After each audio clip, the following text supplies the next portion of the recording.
Hello, and welcome to the turbulent world of Middle East soccer, or Mideast Soccer podcast. I am your host, James Dorsey. Israel and Gulf states are struggling not to fall off the tightrope they walk, as a Russian attack on Ukraine makes hedging bets increasingly tricky.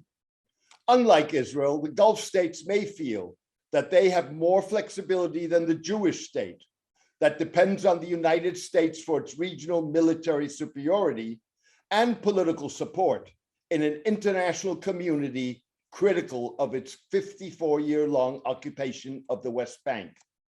That is, at best, a long-term bet that could prove costly in the short term and fails to consider any number of potential gray and black swans. Israel has expressed support for Ukraine's territorial integrity and sovereignty, but has not mentioned Russia in its statements.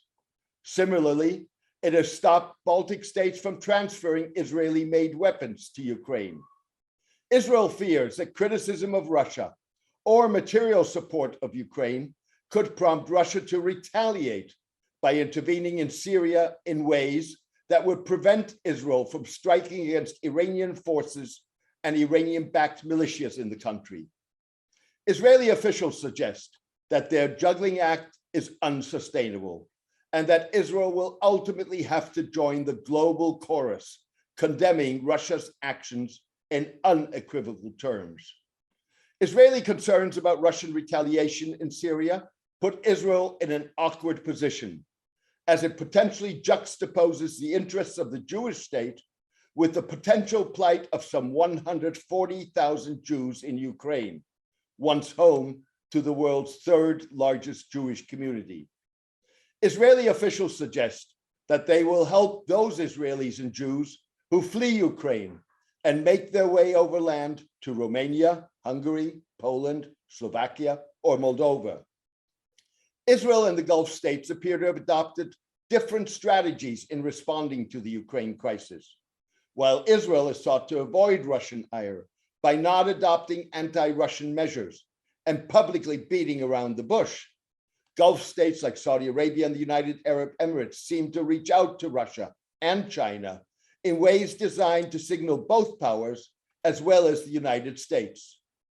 The Saudi and UAE moves appear to respond not only to a desire to hedge bets, but also to public opinion in the region that in the decades since the 2011 popular Arab revolts has become disillusioned with democracy and political change that failed to produce economic development. The brief flowering of pro-democracy passions and movements failed to produce durable democratic governments. However, perhaps more importantly, it also failed to produce the kind of economic change that people across the Middle East desperately crave, concluded Arab Barometer pollsters Amani Jamal and Michael Robbins in an analysis of their surveys over the past decade. As the United States seemingly reduces its commitment to the Middle East, the Chinese economic and development model, and to a lesser extent the Russian one, have become more attractive to many Arabs. These systems, at least as viewed by many in the Middle East, appear to avoid the political tumult of democracy and offer the promise of stability and economic growth, Mrs. Jamal and Mr. Robbins noted. Much like Israel, Saudi Arabia too has sought not to be seen acting against Russian interests.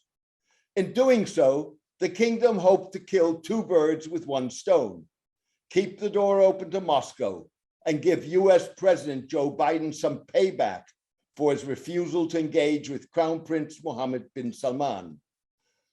Mr. Biden has snubbed Mr. bin Salman due to the 2018 killing of Saudi journalist Jamal Khashoggi.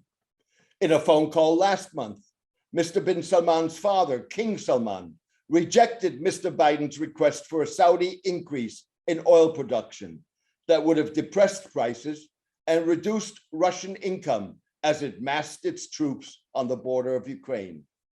Oil and gas sales have allowed Russia to amass a $600 billion war chest with which it could buffer the initial impact of US and European sanctions that are likely to tighten as Russian forces attack Ukraine.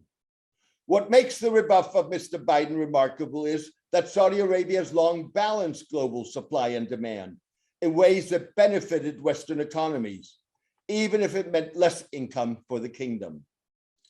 Probably coincidental in timing and unrelated to the Ukraine crisis, the UAE said this week that it was ordering 12 L-15 light attack planes from China, with the option of purchasing 36 more. The sale is not likely to go down well in Washington, coming 2 months after the UAE suspended talks on acquiring US-built F-35 jets, widely seen as the world's most advanced fighter aircraft.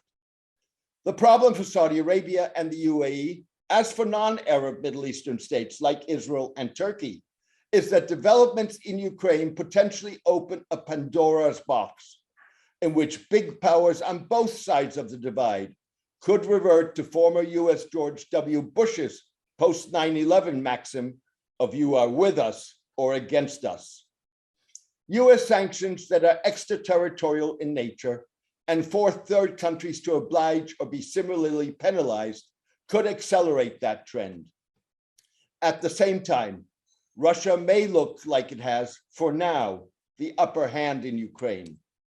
But that could change if Russia gets sucked into a more protracted conflict that could wear it down.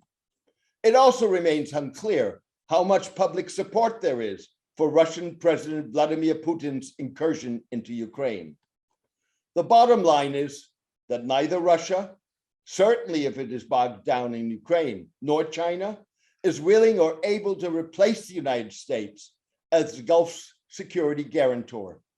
As a result, hedging bets may be one thing. Another is not acting against Russian interests while acting against US interests.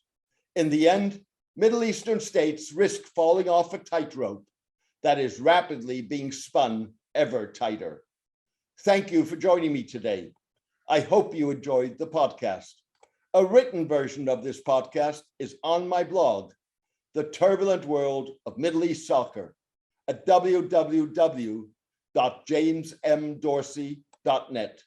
Please join me for my next podcast in the coming days. All the best and take care.